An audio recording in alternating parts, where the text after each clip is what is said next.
বাতাসে আর উড়ানি যেন পরে আর বাঁধিবেলা তখন নাই টিয়া পয়সা নাই দেই হারানো বাঁধি নারী আজ 10 মিনিট ধরে জ্বরে ভিজে লইতে পায়।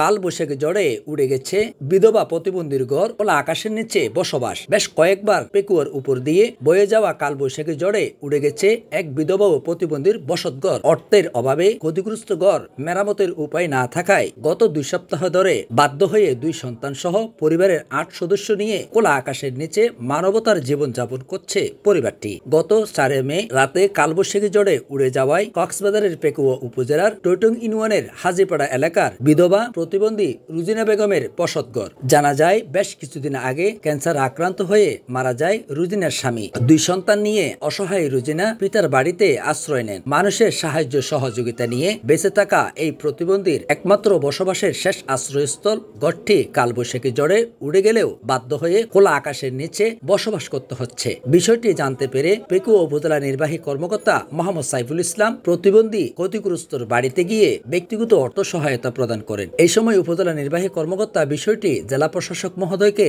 অবহিত করে ঘর মেরামত ও প্রতিবন্ধী ভাতা প্রদানের জন্য ব্যবস্থা গ্রহণের আশ্বাস দেন। তিনি বলেন, সরকারের পাশাপাশি অসহায় প্রতিবন্ধী মহিলার পাশে দাঁড়াতে সমাজের বিত্তবান ও স্বেচ্ছাসেবী সংগঠনের এগিয়ে আসার আহ্বান জানান। গত সপ্তাহে 2-1 ধরে অসহায় বিধবা প্রতিবন্ধী পরিবারটি খোলা আকাশের নিচে মানবতার জীবনযাপন করলেও এখন পর্যন্ত কোনো জনপ্রতিনিধি বা স্বেচ্ছাসেবী সংগঠন এগিয়ে আসেনি। পরিবারের একমাত্র উপার্জন নির্ভর রায়হান বলেন, আমি ট্রলি গাড়ি চালিয়ে পরিবারের ব্যয় নির্বাহ করি। এমন কোনো জমানো টাকা নেই ঘরটি মেরামত করব, তাই বাধ্য হয়ে পরিবার নিয়ে খোলা আকাশের নিচে বসবাস করছি। পরিবারটির পাশে দাঁড়াতে সকলকে এগিয়ে আসার আহ্বান জানান তারা। পেকুয়া থেকে রিপোর্ট করেছেন Delwar Hossain, CNN Bangla 24 news desk.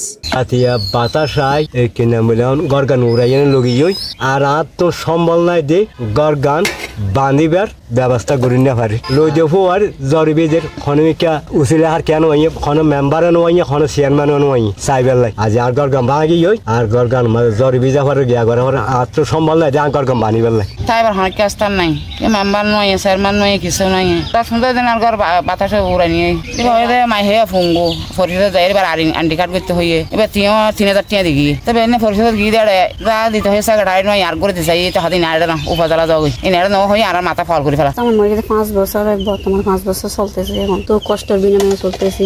ওদেরকে লেখাপড়ার টাকা নাই, খাওয়া দাওয়ার টাকা নাই। আমার ভাই একটা আছে, কাজ করলে খাইতে পারি, কাজ না করলে খাইতে পারি না। আমার মা বাবাও কাজ করতে পারে না। তো গড়টো বর্ষার মাঝে ভেঙে গেছে, বৃষ্টি আসে ভেঙে গেছে। তো গড়টো বাঁধার জন্য বাঁধতে পারতেছে না, সামর্থ্য নাই, টাকা নাই, টাকা পাবো কোথায়? তো আমি হচ্ছে যে একদম অসুস্থ মেয়ে, কাজ করতে পারতেছি না। তো আমি অনেক কষ্টের বিনিময়ে চলতেছি। আমার ছেলে থেকে জরুরক পারিপার্শ্বিক চালাচ্ছি। মানুষের বাসায় কাজ করতেছিলাম, তো ওদেরকে মাদ্রাসায় দিয়েছে, মাদ্রাসা থেকে টাকা বেশি দেওয়ার জন্য আবার মাদ্রাসা থেকে আনি ফেলছে। ও জায়গা নাই। বর্ষার মাঝে বৃষ্টি আসলে ভিজতেছি, রোদ আসলে শুকাচ্ছি, কিন্তু মানুষের বৃষ্টি আসলে মানুষের বাসায় একটা আশ্রয় নিয়ে রাত্রিবেলা 15 দিন ধরে আড়াই লাখ খোলা আকাশের নিচে আর বোন বিধবা আছে যে 4-5 বছর লতি বাড়ির মাঝে আর চাই গাড়ি ভাড়া মারলে 3 দিন বইতে তাকে পয়সা তারপরে খনবাতে এলাম মাঝে আর সংসার চলে।